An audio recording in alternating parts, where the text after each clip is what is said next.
Jin rubbed back of Simba's ears. Jin, hi Simba. He was about to shut his wound, but Simba stopped him by placing his paw on Jin's head.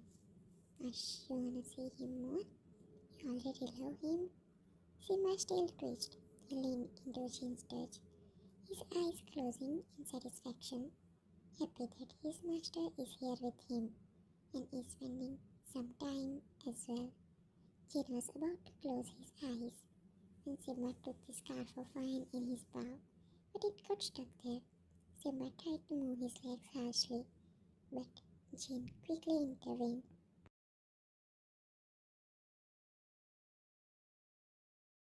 Jin, no Simba, he said strictly, his voice firm but gentle. Jin carefully removed the scarf from Simba's paw, his fingers working delicately to avoid any damage. Simba looks up at Jin, his eyes filled with confusion. Jin's expression softened and he reached out to stroke Simba's head. Jin, no Simba, I didn't scold you. His voice filled with reassurance. It's just the scarf belongs to my princess. I don't want it to get ripped, right? Jin, she's precious to me. She is like my daughter. Simba let out a questioning sound as if asking, daughter? Jin. He smiled warmly. Yes, she is my daughter. See, he showed a pic of wine to Simba. Jin, my only baby sister. His voice filled with affection. She is the twin of Jimin. Simba leaned in, like asking more about her. Jin, you wanna know more about her? Jin, okay then, listen. She is my strong and brave child. She had been through a lot, but she never gives up. She is so beautiful inside and out. And no, we all would do anything to protect her, Simba. Anything.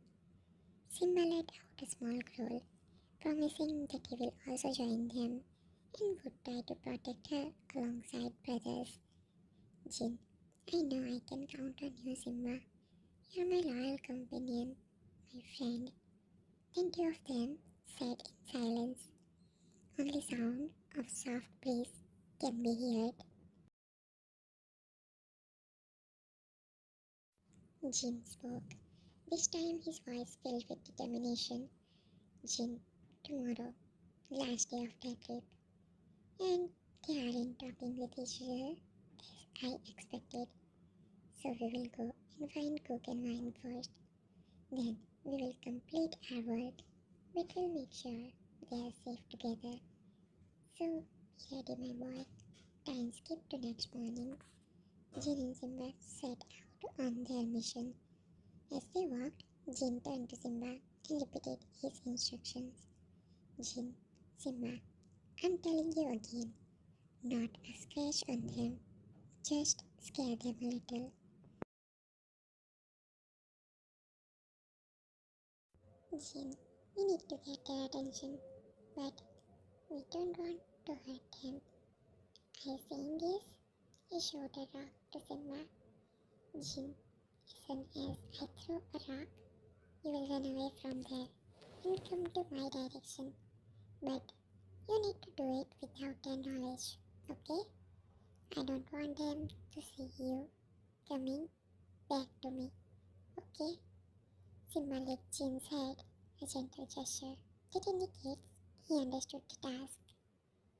Jin smiled and pat Simba's head. Jin, good boy, Simba. At that time in the mansion, Harvey standing in the balcony. He is here from some minutes. He turned back and was about to go when his eyes fell on Sugar, who is also standing there in the balcony but away from him. Harvey frowned but then decided to go and talk with Elder. Harvey, Sugar young? Sugar. Yes, say Harvey. Harvey, what are you doing here? Are you done with your breakfast or not? Sugar, not yet, but I'm not in mood, Harvey. Harvey, you? Are you playing for kids? His voice filled with concern after seeing his brother's sad actions. Sugar, he remained silent for a while, and then spoke. Are we at mistake? What have we done? We sent babies away for this much harsh punishment. Oma is also away, alone, and she needs us the most. And I'm not able to do anything. Abby processed Elder's words and then said after thinking hard, Abby, why are you thinking in negative way here? You're doing what's appropriate.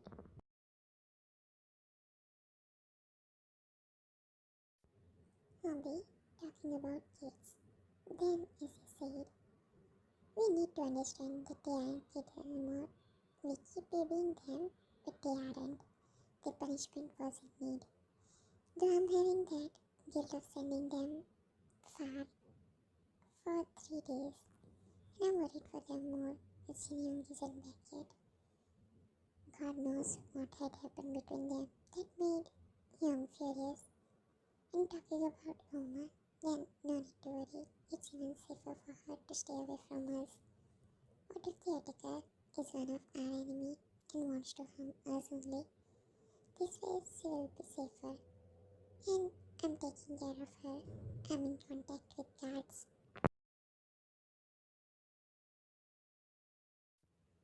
Abby, she's doing well. That's what we want. And lastly, don't think much about our mafia work as well, because we are leaving from here soon. June is recovering fast, and now it's time to get back to Min Mansion. Sugar, nothing is like before, Abba. Abby, but we will make it like before, right? We are here for a while. After all this finish, we will head back to our world, where only we four will be there with Oma.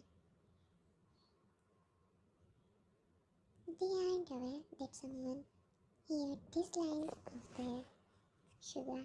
He doesn't have any idea why, but he is having an uneasiness. Just after their conversation, a man furiously and being all frustrated walked to the boxing room without even wearing the boxing gloves. He started punching the punching bag harshly. He is punching like there is no tomorrow. Anand, no, this can't happen now. I don't want them to leave me. I don't want them to go away from me. My brothers, and especially Appa.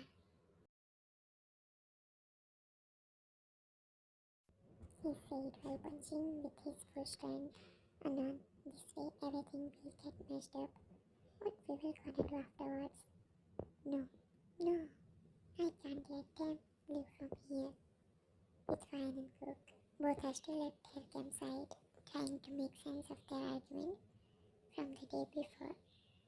Flashback, the previous night after Jim left from the game mansion. Ryan sat beside Cook, her eyes welling up with tears as he gently cleaned his wound. Cook had gotten hurt again.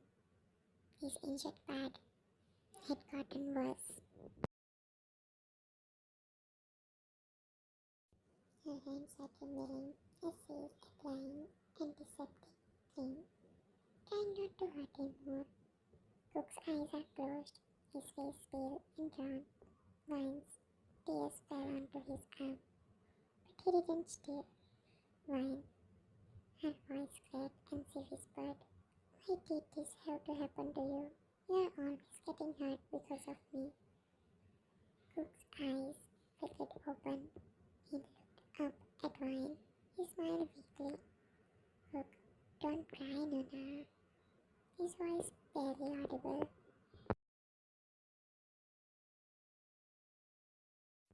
Her tears flowed faster. She hid her face in her hands. Cook's hand reached out. He gently stroked her hair. Cook, I'm sorry, Ryan. I'm sorry for what I said earlier. I was wrong to blame you. Her sobs subsided. She looks up at him. His eyes are filled with regret and apology. Ryan, no Cook. I'm sorry. I'm sorry if I made you feel in that way.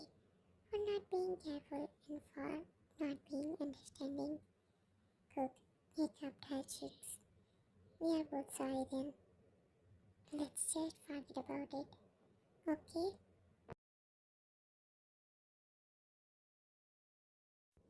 She nodded and Cook's hand dropped away. They sat there in silence for a moment. The only sound was sneezing. And then, without another word, Cook's eyes closed and he drifted to sleep. Vine watched him, her eyes still shining with tears, with a small smile on her lips. Back to the present. In the morning, Cook and Vine are walking along the path. Their footsteps quiet on the dirt trail. Cook looked up at the sky. Cook, we will reach by the evening. We need to be more energetic. If we take too long, then we will end up sleeping in the tent again.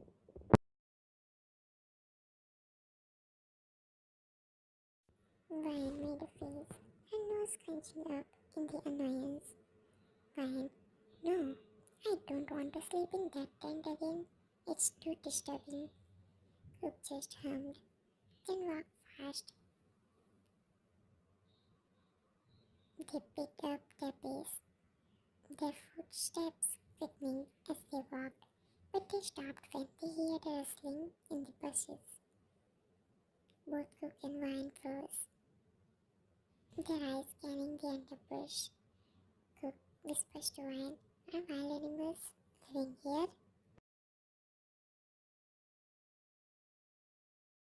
Ryan, I don't think so. We haven't seen any signs. Her eyes widened, just then a sleek black shape emerging from the bushes. Cook's eyes widened.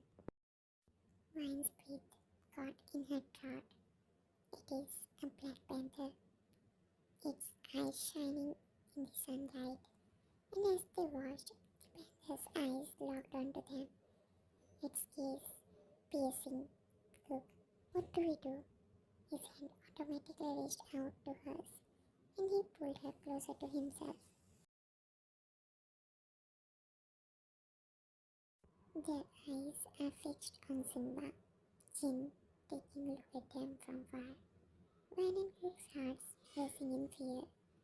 Cook's arms wrapped around her protectively. Simba took slow and calculated steps towards them. Ryan and Cook prayed. Their bodies tense with fear as Simba stood before them, its presence seemed to fill the entire space. They had never seen a creature like Simba before. It was as if it had been plucked out from their worst nightmares.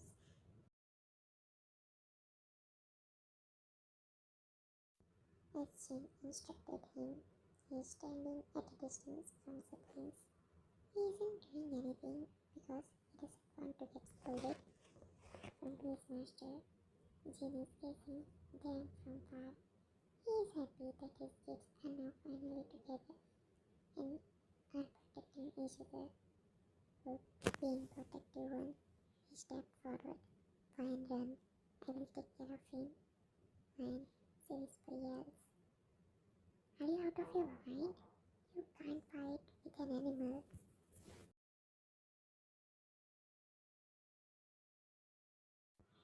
Cook is determined. Cook, but we don't have any weapons. The quarter isn't that much far. So go and bring anyone for help. Wine, shaking her head as no, remembering Jane's last words. No, I won't leave you. Doesn't matter what happens. Let's run together. Cook.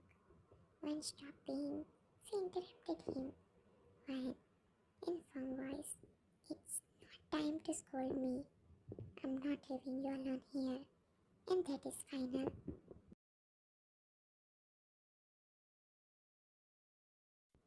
She pulled Cook behind her. They both took off running. Simba, not one to be left out, chasing them from behind. But just as they were all getting into a rhythm, Simba stopped suddenly on its track. It looked around, getting a bit confused, and then its ears perked up. It had received a signal from Jin. Simba turned around and walked another side, away from siblings, but he left Wine and Cook breathless. But in all the chaos, something had fallen out of Cook's or Wine's stuff. Simba wasn't having any idea about that, but still, it spotted the thing on the ground and picked it up. It was Cook's bracelet. Simba proudly carried the bracelet back to Jin, who was watching from distance. Jin's eyes lit up with amusement as he took the bracelet from Simba's mouth. Jin, good boy, Simba, Jin said, scratching Simba behind the ears. You are the best. Meanwhile, Van and Cook are still running, unaware of the fact that Simba had been called off. They finally stopped to get their breath, looking around nervously. Cook, I think we lost him, he said, still breathing heavily. Vine nodded, still her eyes wide with fear. Let's just get out of here. I don't like this one bit. Cook nodded in agreement, and they both started walking again, still looking over their shoulders. Little did they know that Jin was watching them from far, a smile spreading across his face. Jin, my kids are finally working together. This is going to be fun. After reaching to a safe point, Vine and Cook fell into each other's arms, holding each other tightly. They are both shaking with fear, their hearts still racing from the close call with Simba. Cook, his voice muffled against her shoulder. Dumb girl, please start to listen to me. Vine, her voice barely audible, her words trembling with emotion. Will never, if it's related to your life. They both knew that their argument had almost cost them their lives. But more than that, they are scared for each other's lives. They had come so closer to losing each other.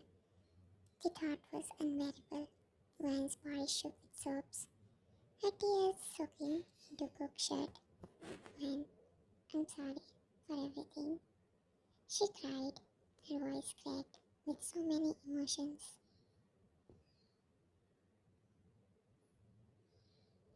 Cook's arms tightened around her, holding her close as he whispered words to comfort her in ear. Cook, I'm sorry too. I was wrong to blame you. As they held each other, they both knew that the argument was forgotten.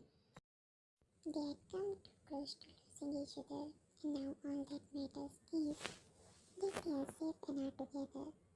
They stood there for a long time, holding each other tightly, their hearts still racing with fear. But as they stood there, they both are assured that now their bond is stronger than they ever. As they broke the hug, Cook found her small face shocked in her tears, and Wine found his look and scared. Both of them smiled, a small, beautiful, and satisfied one. Wine, her voice shaking and low. I promise to always listen to you. Cook, his smile grew wider. And I promise to always protect you, no matter what. Jin, who was watching all this from far, smiled widely. He decided to go to his siblings now only.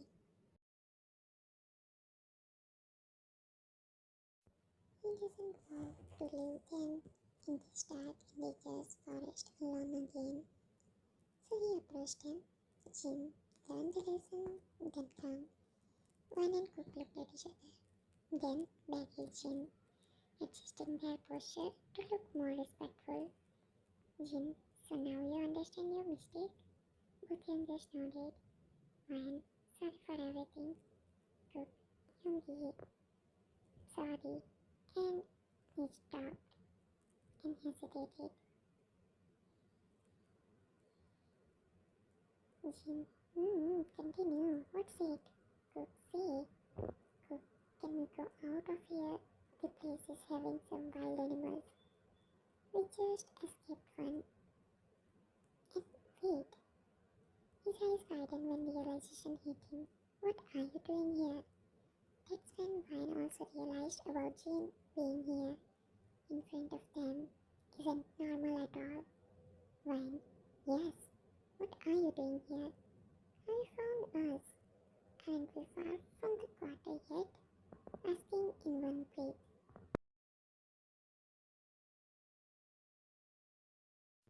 Jin, Ash, calm down, my kids. Let me tell you everything. But before he answered further, Simba walked out from behind him, its eyes fixed on Vine and Cook. Cook's eyes widened in shock. He took a step forward, pushed Vine behind him. Cook, forwarding his hand towards him. Young, come to me, now. Vine, fear can be seen in her eyes. It's him. It's that huge, dangerous animal again, Appa, she said to Jin while pointing at Simba.